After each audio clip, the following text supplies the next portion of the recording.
Greetings and welcome back. In our last lecture, we began to examine critiques of modernity. In Tolstoy, as we saw, we had a very conservative critique of modernity, a critique that was based upon ideas that we saw coming straight out of the classical traditions we examined before. Today, things will be very different. We'll be looking at the philosophy of the great German philosopher Friedrich Nietzsche, and we can think about Nietzsche as the person who launched the movement called postmodernism, who really attacks modernity not from a classical perspective, but from a perspective beyond modernity itself.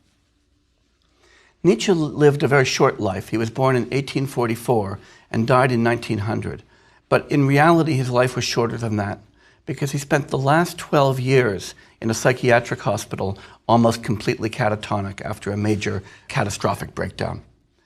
But he was a real prodigy and accomplished an enormous amount before the time of his breakdown. He was appointed to his chair in philology at the University of Basel at the age of 24, which makes him still the youngest person ever appointed to a chair in a European university. It's just an astonishing achievement. As I said earlier, Nietzsche was the initiator of this movement we call postmodernity in philosophy. And we can think about postmodernity in a very specific sense. Oftentimes that term is bandied about to mean anything very contemporary, very modern, or very hip. But when we pay attention to what Nietzsche was up to and what his followers took from him, we can really see postmodernity as a very specific kind of response to the themes that we saw articulated in modernism. Modernism valorizes the integrity and the transparency of the individual.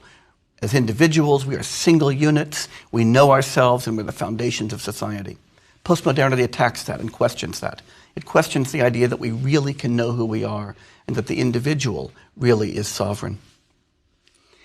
In modernity, we valorize the idea of progress, that philosophy, science, economics, politics are on a constant progressive march, with each generation improving on what the previous generation did.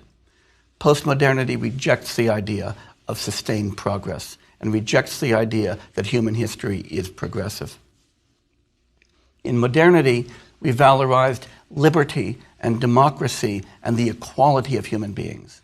Postmodernity questions whether liberal democracy is a self-evidently good thing and whether we should be thinking of individuals necessarily as equal in relevant senses. Finally, in modernity, we saw a valorization of science and reason as the foundation of human knowledge, of society, and of progress, and of religion as something that was an interesting human option. In postmodernity, we will be questioning the idea that reason and science really are foundational, that we should take those for granted as the grounds of our human life and of our public life. And we will see Nietzsche also criticizing the idea that religion or spirituality is a legitimate option even in private. So we can really see postmodernity not simply as what comes next, but very much as a critique of the very ideas that are central to European modernism. We'll see that Nietzsche's text poses special challenges to us as readers as well. Throughout this course, we have been examining texts that are written in a variety of styles and call upon us to read in a variety of different ways. Nietzsche gives us yet a new style. Nietzsche wrote in aphorisms, sometimes in poetry, sometimes offering cryptic, sardonic, or ironic arguments. Often the arguments are highly implicit and in the background. Nietzsche challenges the reader not just to understand what he said, but to think about what he's saying and to reconstruct the arguments that lie behind it. So when we read Nietzsche, we're going to have to read with a great deal of reflectiveness. Partly because of that, there are many, many interpretations abroad of Nietzsche's thought. I'll, of course, be offering one. It's the one that I like. But you should be aware that I'm reading Nietzsche in a particular way, and other scholars might read Nietzsche very differently. The particular text that we're going to address is called Twilight of the Idols, and it's the last book that Nietzsche saw into print before his descent into madness. So in one sense, we can see it as the most mature work that Nietzsche composed. But we can also see it, more importantly, as what I think of as the first clear cannon shot in the battle of postmodernity against modernity. The first place where a philosopher sets up the idols of modernity, the central theses of modernity, as the targets of philosophical attack.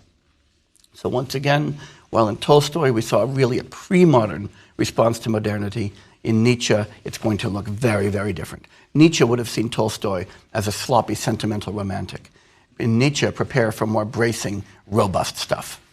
I want to return to the title of the text. The title is Twilight of the Idols, or How to Philosophize with a Hammer. That subtitle is really important as well. When Nietzsche talks about the idols in Twilight of the Idols, what he means are philosophical ideas or principles that we simply tend to take for granted in the history of philosophy, in the history of ideas. And then, once we take them for granted, we think of philosophical reflection as having the task of just explicating and developing these ideas, and not of questioning them. So we think of philosophy as trying to understand what the individual subject is, trying to understand what moral virtue is, trying to understand the nature of God, or trying to understand how we should articulate personal liberty, rather than questioning whether these are the right concepts to operate with in the first place. For Nietzsche, the idols that he really cares about are these assumptions of modernity that we've been examining in the last few lectures. But the hammer metaphor is important as well. He calls this how to philosophize with a hammer. And when he thinks about philosophizing with a hammer, he thinks about the approach to these idols as having two steps. We've got the hammer in our hand. First, we tap the idol and discover that it's hollow. And then we reach back with the hammer and smash it. So Nietzsche is arguing that he is demonstrating the hollowness of many of the ideas we take for granted in modernity and then smashing them. What remains after all this smashing? Well, Hannah Arendt put it beautifully. Hannah Arendt was another postmodernist who was deeply influenced by Nietzsche. She said, "We bestride a landscape littered with the rubble of broken narratives." Littered with the rubble of broken narratives. So Nietzsche thinks that when you finish smashing these idols, you end up with an empty space with just the trash left behind from previous philosophical activity. But it's a space in which we're free to create and in which we are invited to novelty, creativity, and authenticity.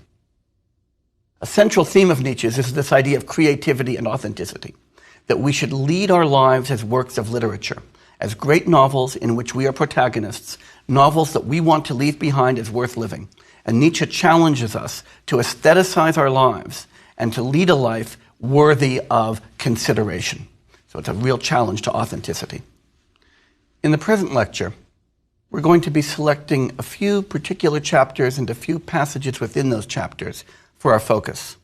All of the passages in this lecture are going to be in the hammer mode. We're going to be tapping and then smashing. The reconstruction, the account, the positive account of what a life ought to look like after the destruction, we will address in the next lecture. The sections we'll be focusing on today are those called Maxims and Arrows, The Problem of Socrates, Reason in Philosophy, and How the Real World Becomes a Myth. So we're going to begin with some maxims and arrows. Nietzsche opens this section with what he calls questions of conscience. And again, that title is one that bears attention. When Nietzsche approaches us, he really asks us to pay attention to our conscience. Are we leading our lives in good faith? Are we leading lives that we could endorse, that we could recommend, and that we would regard as lives worth living? And so he really asks us to interrogate ourselves. He's focusing, that is, on the need for authenticity. That is, leading the life of which we really are the authors. Not a life that somebody else has prescribed for us. Not a life that we've sort of taken up on the template of somebody else's lives. Not even a life that we derive from a theory that we like. But a life that arises from a self-creative act where we sit down and say, this is who I want to be, and we enact it. And that's a life in which we take responsibility for the decisions that we make, that we don't make decisions and then pawn them off on somebody else. The same act can be authentic or inauthentic, Nietzsche points out. Self-deception is a really easy thing. It's easy to think that we're leading an authentic life when in fact the values that we've adopted are values we took from somebody else or values that we found from an abstract theory. And for Nietzsche, this ability that we have to take on the values of others or the projects of others or a sense of normalcy in society, all things, by the way, that we saw Tolstoy and Mill noting, are the greatest dangers to authenticity. If we are going to live as artists and that our lives are going to be works of art, then we must safeguard our own creativity and not simply become derivative of those around us. So, let's now enter the text. When Nietzsche writes these maxims and arrows, at number 2, he writes, "Even the bravest of us rarely has the courage for what he really knows." Even the bravest of us rarely has the courage for what he really knows. Here we have that real call to authenticity. The idea that we often have knowledge that we can't face, that we know that we are a person of a certain kind, and we try to deny that we know what the right thing is to do, or the thing that we'd like to do, and it's so scary or so challenging that we tell ourselves that maybe it's rash, maybe we should do something else. But Nietzsche continues on this theme of knowledge. This is very subtle. He says, once and for all, there is a great deal I do not want to know. Wisdom sets bounds even to knowledge. This is a real postmodern turn. Notice that in modernity, we were really valorizing knowledge as a central human value. That's what Kant thought life was all about. That's what Mill thought life was all about.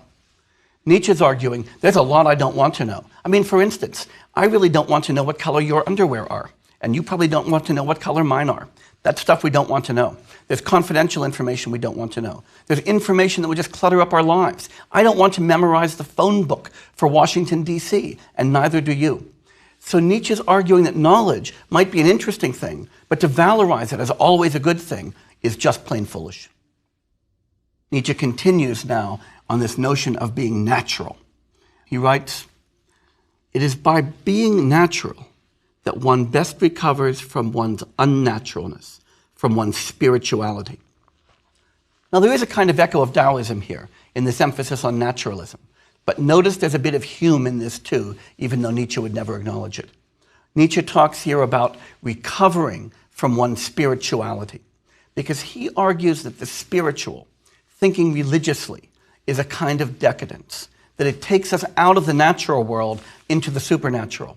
And Nietzsche thinks of us first and foremost as animals, natural beings in the world who can make something of our lives. And he thinks that when we move into the spiritual realm, into the religious realm, we deny that naturalness. We deprecate the world that we live in. And so we're involved in a kind of self-deprecation not worthy of an artist. You don't start out by saying that you're second rate.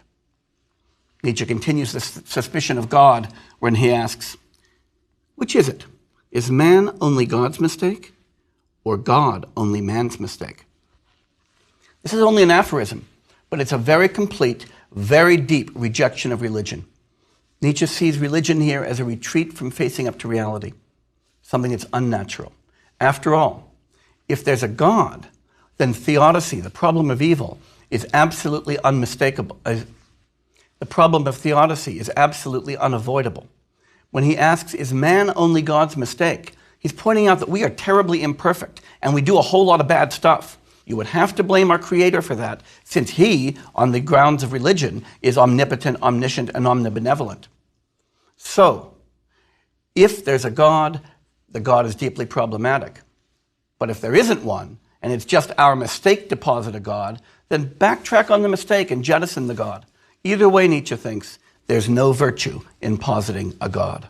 Nietzsche now turns to thinking more directly about the meaning of life. He asks the question, if we possess our why of life, we can put up with any how. Man does not strive after happiness.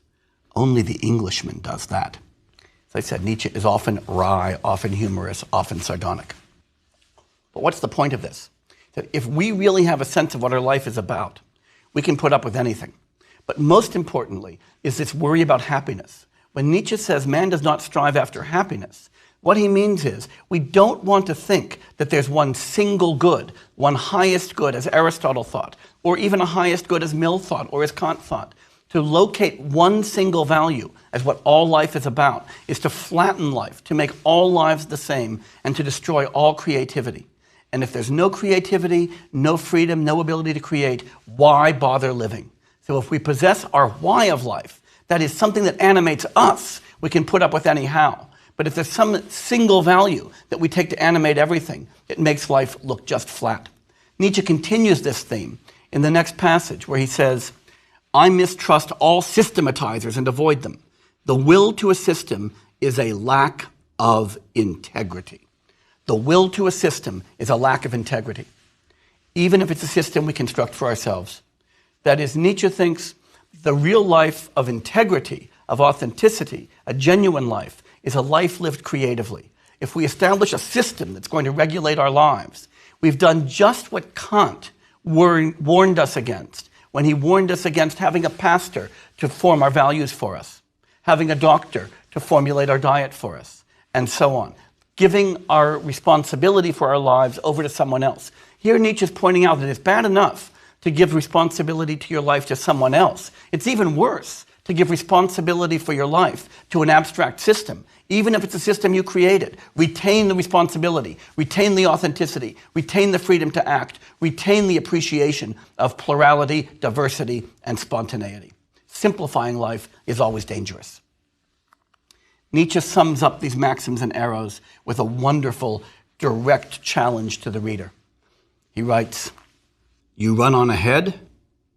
Do you do so as a herdsman or as an exception? A third possibility would be as a deserter. First question of conscience. So this is a question of conscience. Nietzsche's asking you, when you go on ahead, when you take yourself seriously and leave others behind, are you actually doing it just as a herdsman? You want to bring others along with you, and so effectively reduce yourself to a servant of others? Or do you treat yourself as an exception, a real individual, somebody who actually has something to say? There is a third possibility, that you've just given up on your responsibilities, that you're a deserter, pretending that you're an exception. That's a question of conscience. That forces us to pay attention to our motivations. Are we being true to ourselves? Are we just serving others? Nietzsche sees that as a deprecation. We're just reducing ourselves to other people's goals. Or are we shameful deserters? Then he asks, are you genuine or only an actor, a representative, or that itself which is represented? That is, are you really authentic or are you making believe? Are you acting your life out? Say, as we might imagine Ivan Ilyich acting somebody's life out. Are you a representative for someone else, just taking on their values? Or are you something represented? That is, other people are following you. Finally, you are no more than an imitation of an actor.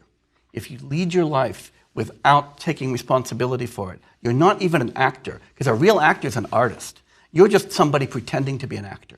That's the second question of conscience. These get you deep. Then Nietzsche asks, are you one who looks on or sets to work, or who looks away and turns aside?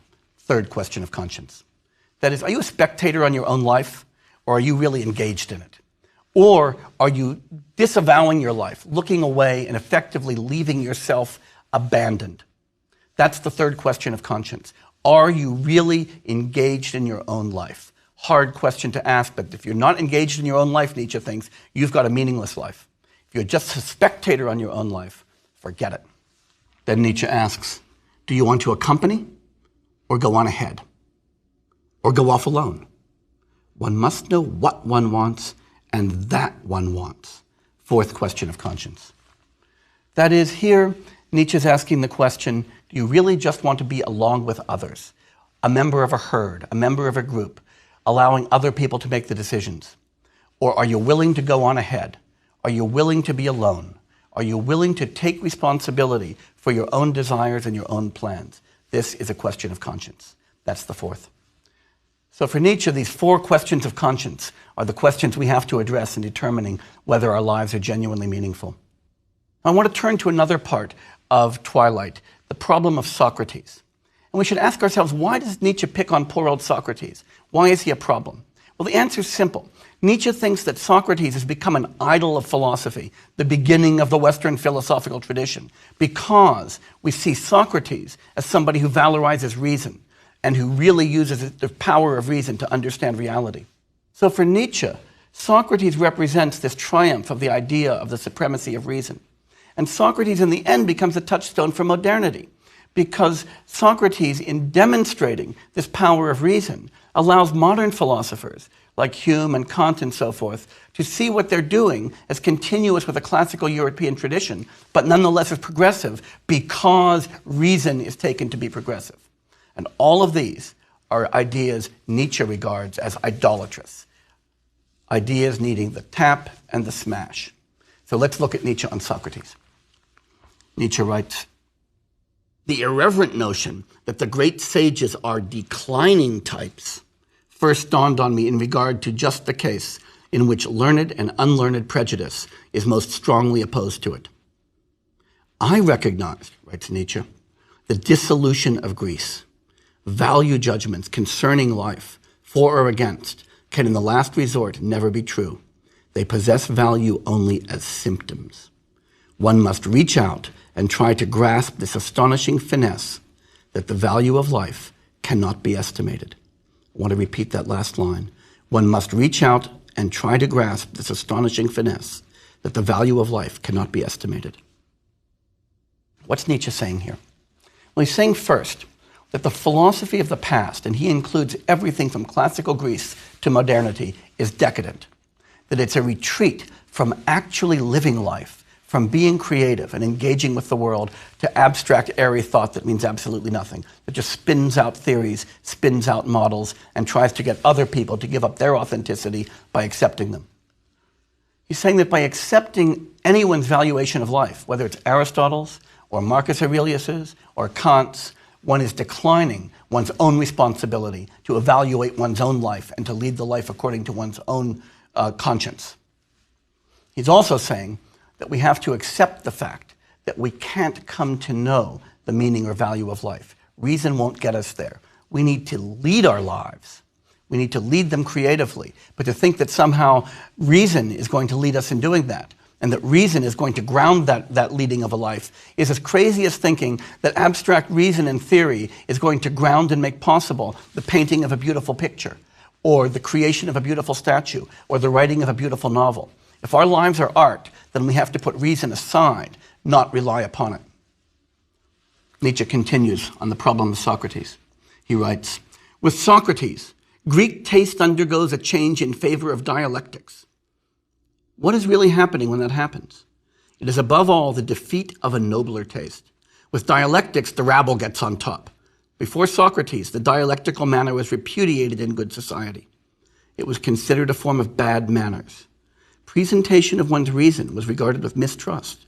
Honest things, like honest men, do not carry their reasons exposed." Here we see more modern idols under attack. In the first passage we looked at in this discussion, we were attacking the idea of the philosophical tradition as progressive. But in this one, it's reason and argument being attacked directly as the keys to understanding. Nietzsche's arguing reasoning is just ugly. You reason when you know you're not quite right and you need to persuade somebody. It gives up on the aesthetic approach to life. There's also something you should note here, though, that's really cute. That's this. Nietzsche is actually using reason to do his work. He's offering you a rational argument against the use of reason. And so there's some real irony at work here. And it's also worth taking a moment to think about the resonances that Nietzsche's got to some surprising folks. The Book of Job, the Tao Te Ching, and Dogen. In each of these cases, we saw a deep suspicion of reason as a ground for developing a meaningful life and for understanding our own existence. Now Nietzsche really goes after reason and the language becomes a bit stronger. He writes, by the way, now we're moving to the section Reason in Philosophy. He writes, "All that philosophers have handled for millennia has been conceptual mummies. That is, we're focusing only on dead ideas, things we should have left behind long ago. Nothing actual has escaped from their hands alive. They kill, they stuff when they worship. These conceptual idolaters, these senses, which are so immoral as well, it is they which deceive us about the real world. Moral? Escape from sense deception, from becoming, from history. Be a philosopher, be a mummy. and away above all with the body, refuted, impossible even, notwithstanding it is impudent enough to behave as if it actually existed. What's the point of all of this? Nietzsche, in arguing that philosophy creates mummies, that it stuffs reality and leaves it behind, is focusing on this idolatry of reason. And the idolatry of reason leads, he thinks, in philosophy to deprecating our senses, to deprecating our passions, to deprecating our bodies, to deprecating the real world in favor of abstract ideas and thoughts and abstract principles. When we do that, he thinks, we deprecate life itself, and life is where we are. And so we abandon the authentic values, the authentic life that we actually lead. And secondly, he points out, that we involve ourselves in actually denying the importance of our own embodiment, something terribly irrational, because first and foremost, we are animals. This turns up again in Nietzsche's very deep concern with philosophical realism as opposed to philosophical idealism. And Nietzsche's got a beautiful diagnosis of the philosophical retreat from reality that he thinks we find ourselves in, starting with Greek philosophy and especially ending up with modernity. And he takes us through a set of steps for denying the world and for leaving our lives abandoned, leaving our lives in a way that has to be completely inauthentic. He writes, first proposition, the grounds on which this world has been designated as apparent establish rather its reality. Another kind of reality is absolutely indemonstrable. That is, he's pointing out, as soon as somebody thinks that our senses are deceptive, that we shouldn't pay so much attention to the imminent, the concrete, the temporary, the fleeting, then they want to project themselves into another reality, a permanent reality, a spiritual reality, a reality that's transcendent. And he says, that is not even demonstrable. That's not a finding of a deeper reality somewhere else. That's an abandonment of ourselves and our own reality. Second proposition, the characteristics which have been assigned to the real being of things are the characteristics of non-being, of nothingness. That is, when we then go to characterize this transcendent ultimate reality, talk about it as permanent, talk about it as divine, talk about it as significant or eternal, we find that those characteristics don't characterize anything real at all. And what we've done is to valorize nothingness and to abandon real somethings, including ourselves and those around us. Third proposition, to talk about another world than this is quite pointless, providing that an instinct for slandering, disparaging, and accusing life is not within us. That is, Nietzsche thinks that the moment we talk about a transcendent reality that we care about more than this one, all we've done is to disparage the world in which we in fact live and to disparage our own lives. That's to be inauthentic. That's to not take responsibility for who we are or for how we're living. Fourth proposition, to divide the world into a real and an apparent world, whether in the manner of Christianity, for which Nietzsche, of course, has complete loathing, or of Kant, who he loathes even more, is only a suggestion of decadence, a symptom of declining life. That the decadence consists precisely in denying the reality of the world that we live in, of failing to live authentically. So what's Nietzsche saying here?